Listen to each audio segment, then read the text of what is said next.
de l'eau sont entrés dans Paris. L'un par ici, l'autre par Évry. De l'eau sont entrés dans Paris, tu peux sourire, charmante Elvire. De l'eau sont entrés dans Paris.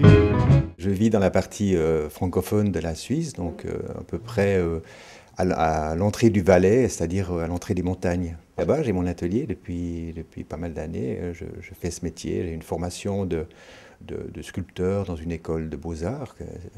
Donc j'expose plus souvent en Suisse parce que forcément, bon, les occasions, comme je vis aussi là-bas, je suis un peu, j'expose un peu autour de la région. L'histoire des loups, c'est parti pour une exposition, aussi sur une invitation assez particulière, parce que c'est une petite exposition, disons, mais qui se passe à la montagne, dans un endroit qui est un jardin, une espèce de petit jardin alpin. Et l'été, ils invitent un sculpteur à faire une intervention dans ce jardin. L'idée, c'était que vraiment quelque chose passe et ne s'arrête pas comme ce serait le cas, par exemple, pour des pièces isolées qui seraient tout à fait stables dans ce jardin. Donc, l'idée, c'est le mouvement. Ensuite, par rapport au mouvement, c'est la caractéristique, de se dire, mais qu'est-ce que c'est? C'est des renards, des chiens, tout ce qu'on veut. Et puis là, je suis tombé dans l'histoire du loup. C'est un loup fantasmé, c'est tout à fait c'est une interprétation. Donc, on les utilise plutôt comme un transfert ou par rapport justement à un type d'expression. Donc c'est avant d'être une sculpture naturaliste, d'ailleurs je ne travaille pas la sculpture comme ça, je ne travaille pas la préobservation, mais ce n'est pas une étude sur les loups. J'ai utilisé ces loups, j'en ai refait d'autres aussi, parce qu'à l'époque il y en avait une dizaine. Là maintenant il y en a 13, et j'ai un peu complété la meute, si on veut, et j'ai refait une présentation pour cette exposition de cet été à B. Donc, et là, c'était une présentation très différente de ce qui est présenté, de ce qui est montré au Palais Royal. C'est que, au fait, pour éviter que les loups apparaissent trop près du sol, un peu, pour éviter ce côté un petit peu trop naturaliste, je les ai mis sur une espèce de tapis en métal tressé, avec des éléments verticaux, obliques, comme des tours, un peu comme si, un peu une espèce de morceau d'une ville en construction ou en destruction, une espèce de décor quand même. Et au fait, j'ai recréé cette espèce de portion de décor pour les mettre en situation. Ça fait partie de mon travail.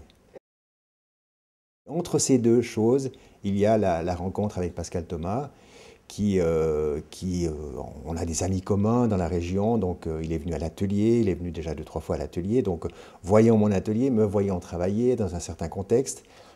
En même temps, il y a la préparation de ce film, le tournage de ce film, la personne qui participe au scénario, je la connais bien, au fait, elle modifie un peu le scénario en disant, voilà, plutôt qu'un artiste peintre, on va mettre un artiste, un sculpteur, donc c'est un peu calqué sur mon personnage, et effectivement, fait que ces loups se sont retrouvés comme quelque chose qui fait partie du film, puisqu'on les voit beaucoup dans le film, même à l'arrière-plan, où il y a des moments, des scènes qui se passent vraiment dans les loups. Donc ça fait que ces loups se retrouvent un peu comme un fil rouge à travers toute l'histoire de ce film. Voir ces loups dans un film, c'est comme les regarder différemment. Et toutes disons, ces étapes, comme par exemple de venir ici à Paris, fait que c'est une étape supplémentaire, c'est une aventure supplémentaire. Ça permet d'imaginer une autre disposition, de repartir sur une présentation, sur une autre ambiance, sur une autre lumière et tout ça. Je suis parti, c'est marrant parce que j'avais gardé une photo de Cartier-Bresson qui représente ce parc depuis une vue un peu d'en haut, avec une vision, je ne savais d'ailleurs pas que c'était là, mais j'ai toujours gardé cette photo. Et on voit le parc depuis en haut, il paraît que c'est un endroit où il habitait, j'ai appris ça dernièrement. Et je me suis dit, et il y avait un personnage, on voit un personnage qui est un peu entre les arbres. Et je suis parti de cette image pour imaginer la mise en scène de ces loups, plutôt que de les mettre dans l'allée, de les faire traverser. Donc ils sont dans une légère tangente qui indique un mouvement, parce que c'est une meute, ils se suivent, ils sont l'un derrière l'autre, avec différentes caractéristiques. Il y a des méchants, des gentils. J'ai aussi imaginé qu'il y ait toujours une perspective, c'est-à-dire qu'on les voit de loin. Mais alors l'hiver, ça m'arrangeait plutôt. Moi, je trouvais que par rapport au squelette des arbres, c'était plus intéressant que la verdure.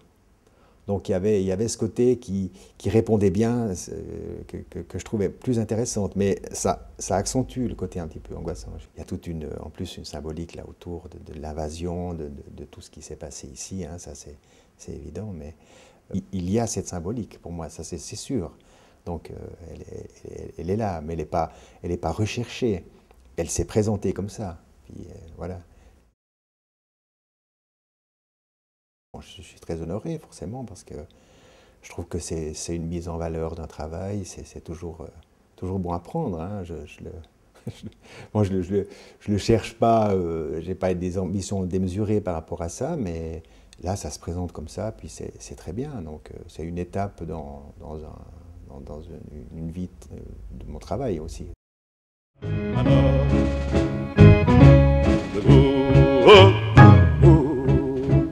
de l'eau sont entrés dans Paris. L'un part ici, l'autre part Évry. De l'eau sont entrés dans Paris. Tu peux sourire, charmante Elvire. De l'eau sont entrés dans Paris.